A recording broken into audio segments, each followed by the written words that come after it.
तो आप यहाँ से देख सकते हो कुछ इस तरीके से खूबसूरत सा ये नज़र आ रहा है मुरुडेश्वर टेम्पल। तो अब हम यहाँ पर पहुँच चुके हैं। तो आप देख सकते हो यहाँ पे ये भगवान शंकर की प्रतिमा है जो काफ़ी खूबसूरत नज़र आ रही है।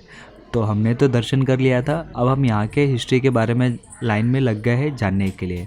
तो यहाँ पर अगर आप आओगे तो अंदर आपको जाने के लिए मिल जाएगा।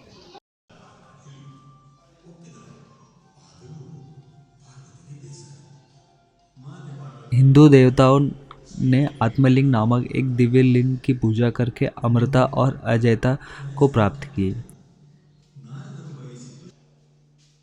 पौराणिक कथाओं के अनुसार रावण जब अमरता का वरदान पाने के लिए भगवान शिव की तपस्या कर रहा था, तब शिवजी ने उसकी तपस्या से खुश होकर उसे एक शिवलिंग दिया जिसे आत्मलिंग कहा जाता है, और कहा कि अगर तुम अमर होना चाहते हो तो इसे लंका ले जाकर स्थापित कर देना, लेकिन एक बात का ध्यान रखना कि इसे जिस जगह पर रख दोगे वो वहीं स्थापित हो जाएगा।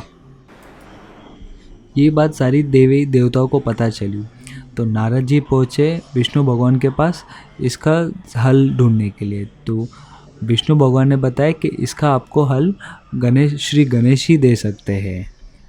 तो नारद जी वहाँ से गणेश जी के पास पहुँच गए।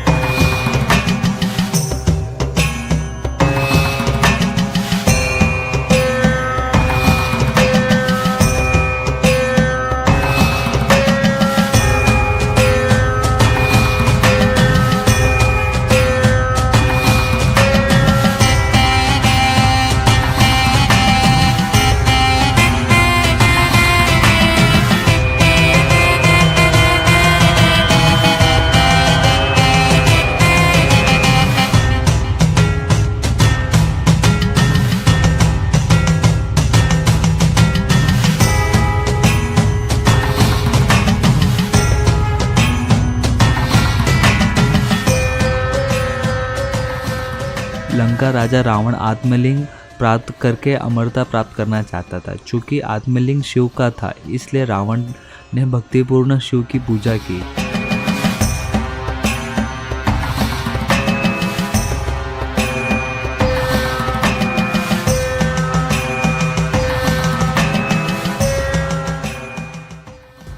उनकी प्रार्थना से प्रसन्न होकर शिव उनके सामने प्रकट हुए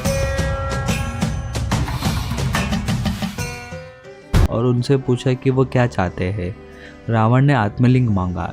शिव उसे इस शर्त पर वरदान देने के लिए सहमत हुए कि लंका पहुंचने से पहले कभी भी जमीन पर नहीं रखना चाहिए।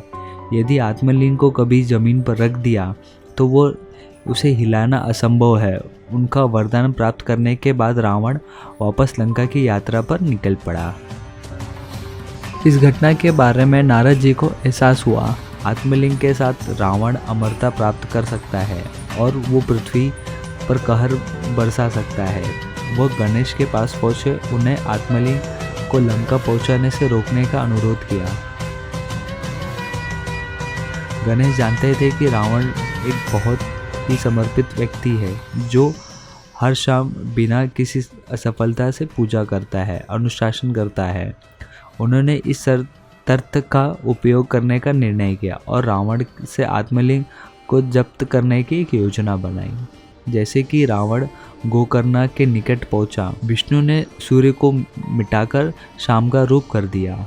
रावण को अब अपना संध्या अनुष्ठान करना था, लेकिन वो चिंतित था कि आत्मलिंग के हाथों में होने के कारण वो अपना अनुशासन नहीं कर पाएगा, यानी कि अपनी पूजा नहीं कर पाएगा। उस वक्त गणेश जी एक बालक के वेश में उनके पास आए। रावण ने पूजा करने तक आत्मलिंग को अपने पास रखने का अनुरोध किया और उसे ज़मीन पर ना रखने के लिए कहा। गणेश जी ने उनके साथ एक सौदा किया। कहा कि वो रावण को 3 बार बुलाएगा। यदि रावण उस समय के भीतर वापस नहीं आएगा तो वो आत्मलिंग को ज़मीन पर रख देगा। और गणेश जी ने वैसे ही किया और वो पूजा में इतना लीन था कि उनके 3 बार बुलाने के बाद भी आ नहीं पाया और गणेश जी ने वहाँ पर ही रख दिया, तो जिससे कि ज़मीन से वो हिला नहीं पाया। तो इसके लिए आज के डेट में भी मुरुडेश्वर जो मंदिर है यहाँ पर ही समर्पित किया गया है। और उसके बाद रावण वहाँ पर जब पहुँचा तो देखा कि वो गुस्से में हो गया, तो उसने गणेश जी को भी हाथ पे उनके मार दिया। जब उसे हिलाने की कोशिश की तो उसके टुकड़े हो चुके, और वो जो टुकड़े हैं वो 4 दिशा में बैठ गए। और वो जो शिवलिंग के 4 टुकड़े हुए थे, आज उसमें से एक है गोकर्णा, दूसरा है सज्जेश्वर, तीसरा है दारेश्वर और चौथा है गुंतेश्वर। तो आप देख सकते हैं कुछ इस तरीके से वो 4 शिवलिंग है। सो आई होप दोस्तों आपको ये हमारा वीडियो यहाँ पर पसंद आया हो। अगर पसंद आया हो तो please to like share and subscribe to my channel. मिलते हैं नए वीडियो के साथ। Till then take care and bye bye.